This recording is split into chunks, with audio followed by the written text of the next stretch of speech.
갈라디아서 4장 21절 보겠습니다. 여러분이 설교를 할 때는 이제 또 여러분이 큐티를 할 때라든가 그럴 때는 21절에서 31절까지 좀 같이 읽어야 하는데, 제가 여러분에게 지금 성경 공부해서 설명하는 내용은 조금 양이 그렇게 되면 너무 많아지니까 1절씩 하고 있습니다. 내게 말하라. 율법 아래 있고자 하는 자들아, 율법을 듣지 못하였느냐. 앞에서 지금 사실을 좀 이야기해달라 이렇게 이야기를 했는데, 율법에 대해서 좀 알고 있는 게 너희들이 모르고 있느냐 이런 내용이죠. 너희는 나에게 말하라. 죄송합니다. 바울은 갈라디아 교회들에 변명할 기회를 주고 있습니다. 변명할 기회. 설명을 좀 해달라는 거죠. 왜 그렇게 급하게 그 유대교로 넘어갔는지, 유대교적 기독교로 넘어갔는지 그걸 좀 설명해달라. 예수 그리스도를 믿음으로 우리가 의롭다함을 받고 하나님의 구원을 받는 것을 그 온전한 복음에서 벗어나 율법을 지킴으로 할례를 행함으로 의로워진다는 그런 이상한 상태로 넘어갔느냐, 이 이유에 대해서 좀 설명을 해봐라. 알고 있으면서도 이렇게 말하는 거죠. 근데 이 사람이 그렇잖아요. 변명하다 보면은 자기 잘못이 뭔지를 이해할 수 있어요. 여러분 그런 경험 있어요? 자기의 일을 변명하다 보면은 자기가 무엇을 잘못했는지 알 수가 있다는 거죠. 바울이 갈라디아 교회를 의심하고 있기 때문입니다. 의심하고 있는 것은 왜 그렇게 빨리 변했냐 이것 때문에 그죠. 4장 20절요. 바울은 20절에서 갈라디아 교회들의 자신의 갈라디아 교회에 대한 의심, 자신이 갈라디아 교회에 대해서 의심하고 있다고 말하고 있습니다. 이제 21절에서 자신의 의심을 풀어달라고 갈라디아 교회에게 요청하고 있어요. 소문으로 들었던 것에 대해 바울은 이제 직접 갈라디아 교회들의 말을 듣고 싶어 하는 거죠. 여러분, 우리가 소문 듣고 뭔 일을 사실로 확인하면 안 돼요. 특히 요즘 SNS상에서 드러나는 거짓들이 너무 많잖아요. 만약에 여러분이 나는 그리스도인이다 라고 생각하면요, 제일 먼저 해야 할 것이요, 내가 진실해져야 돼요. 진실해지지 않으면 거짓을 볼 수가 없어요. 거짓을 알 수가 없어요. 내가 진실하지 않은데 어떻게 거짓을 구별할 수 있겠어요? 거짓을 구별 못해요. 여러분, 목사님들이 사기치고 그런 거 많잖아요. 설교 중에 목사님들 거짓말하는 거 얼마나 많아요. 물론 온전한 목사님들이 더 많지만은 인터넷 상에서 이 설교하는 내용들 들어보면 거짓말 정말 많아요. 대전에 어떤 목사님이 안수해갖고 쓰러지고 막 그런 거 있잖아요. 저도 유튜브 통해서 봤는데, 여러분이 한번 객관적으로 생각을 해보세요. 하나님의 능력으로 그렇게 했다고 생각하세요. 하나님이 무엇을 하고 쓰러지게 만들어요, 안수해가지고. 그 조금만 생각하면 알 것을 그걸 못 알아다고 안수하면 다 쓰러져요. 하나님이 그렇게 정말 안수해서 쓰러지게 할 하나님이 이겠습니까? 한번 그거 생각해 보라는 거예요. 하나님이 나와 여러분에게 가장 강하게 요구하는 것이 뭐냐면 마음이 변하는 건데, 질병을 치료하는 것보다, 안진뱅이가 일어나는 것보다, 그것보다 더 중요한 게 뭐예요? 먼 자가 눈을 뜬 것보다 더 중요한 게 마음이 변한 거예요. 여러분, 한번 쓰러지고 나면 마음 변해요. 여러분 한번 다 확인해 보세요. 그 사람들이 마음이 변했는가? 옛날하고 똑같아요. 정말 답답해요. 예수 믿는 사람들이 그렇게 어리석어요. 왜 그래요? 진실하지 못하니까. 하나님의 그 진실한 마음을 모르니까 목사들한테 속아 넘어가는 거지.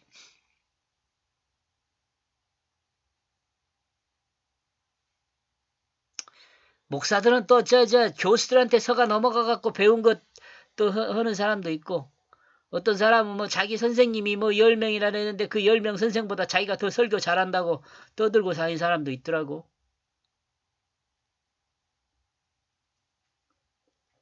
설교는 잘하는 수는 모르겠어요. 저는 설교에 대해서 제가 몇 번 말씀드립니다만은 설교는 그냥 잘하고 못하고가 없다고 생각하는데 하나님 뜻을 그대로 이야기만 해줄 뿐이에요. 도구예요, 도구. 하나님 말씀을 전하는 도구, 목사는. 만약에 목사가 그 설교를 하는 거라든가 교회 이런 어떤 목사로서의 어떤 자신의 모습을 가지고 있으면서 영광을 목사가 받으려고 하잖아요. 그러면 약간 이단기가 있는 거예요. 목사는 영광을 받을 수가 없어요. 진실한 목사는. 왜요? 섬기는 자거든요. 도구거든요. 도구. 도구가 어디 영광을 받으려고 그래. 그런 사람들은 대개 어떻게 해요?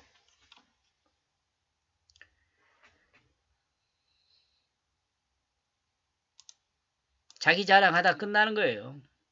하나님 말씀을 증거하는 것으로 돼야지. 이런 의미에서 저는 사실은 얼굴이라든가 이런 걸 목사가 드러내면 안 된다고 생각할 정도니까 조금 지나치기는 할 수 있죠. 바울은 갈라디아 교회들이 하는 말을 듣기 위해 아주 가까이 있습니다. 그리고 갈라디아 교회를 향하여 기다리고 있습니다. 바울은 갈라디아 교회들로부터 속 시원한 고백과 변명을 듣고 싶은 거죠. 소음으로 듣는 갈라디아 교회 소식이 아니라 갈라디아 교회들이 자신들의 실정을 고백하고 변명하는 것을 직접 듣고 싶어 합니다.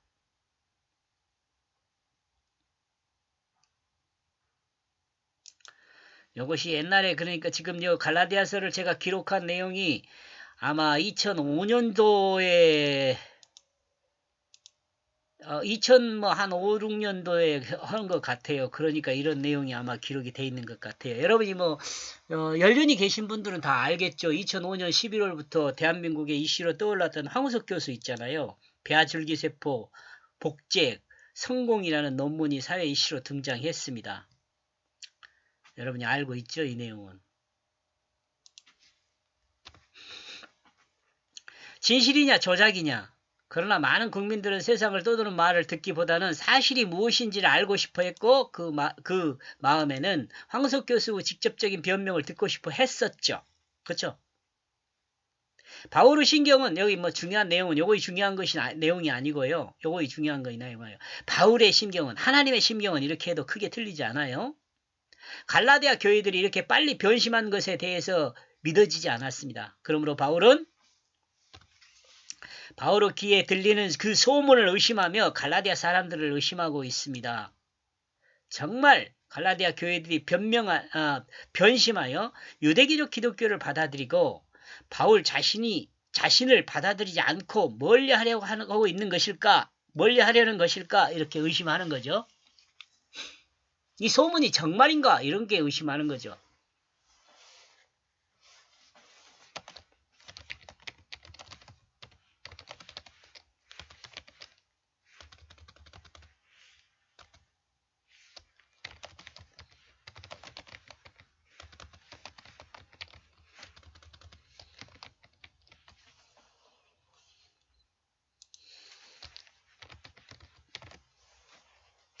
소문이 정말인지를 믿을 수가 없었어요. 의심하고 있는 거죠. 소문을 의심하는 거예요.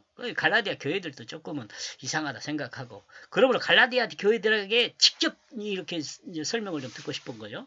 그리고 바울은 이제 갈라디아 교회들의 직접적인 변명을 듣고 싶어 하고 있는 것입니다.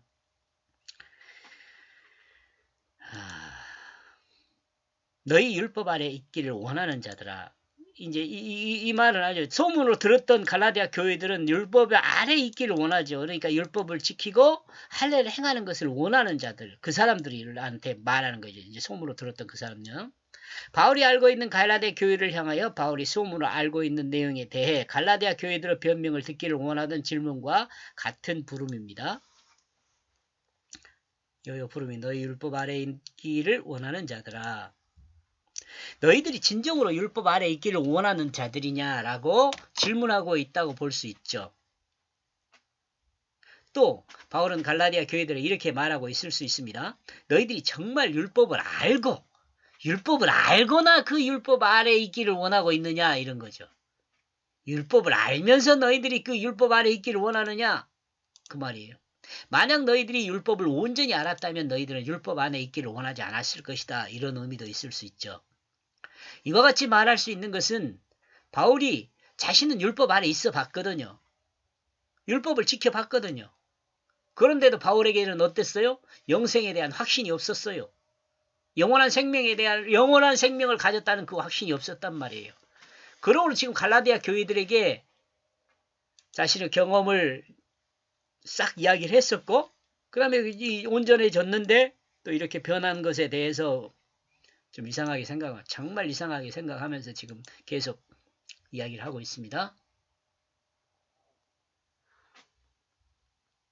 여러분, 제가 가끔 이야기합니다만은, 지금 하나님 말씀이 갈라디아 교회들에게 하는 말씀만 있는 것이 아니에요. 갈라디아 교회들에게 하는 말이지만, 나와 여러분에게 하는 말이에요.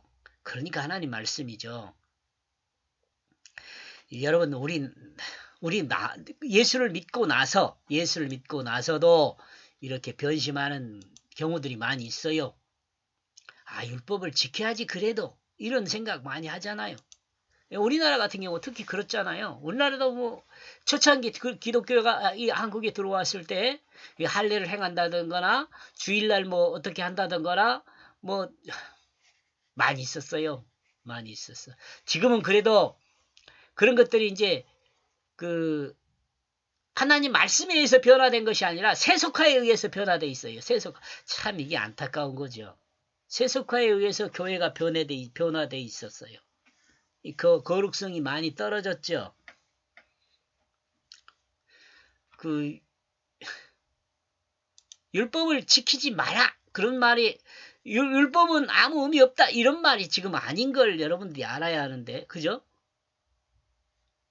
우리 안에 진실한 마음이 딱 심겨지면, 하나님의 뜻이 심겨지면, 성령이 임하게 되면 우리는 이 율법보다도 더 차원 높은 하나님의 법 안에 있게 돼요. 이걸 이해를 해야 돼요. 너희는 이 율법을 듣지 못하였느냐? 이 율법에 대해서 잠깐 설명을 한 겁니다. 뭐 다 설명하는 거 아니고요. 진정으로 너희가 율법을 알고 있다면 너희들이 율법 아래 사는 것을 그렇게 쉽게 인정하지 않았을 것이다. 그러므로 나는 너희에게 말한다. 너희들이 알고 있는 율법이 어떤 것이냐? 너희들은 다음과 같은 율법의 성질을 알고 있느냐라고 이제 다음 22절에서 설명하겠죠. 바울은 갈라디아 교회들의 구약에 기록되어 있는 아브라함에 대한 해석하면서 갈라디아 교회들이 무엇을 잘못하고 있는지, 또 율법 아래 사는 것이 어떤 것인지를 설명할 것입니다. 21절 너희는 나에게 말하라.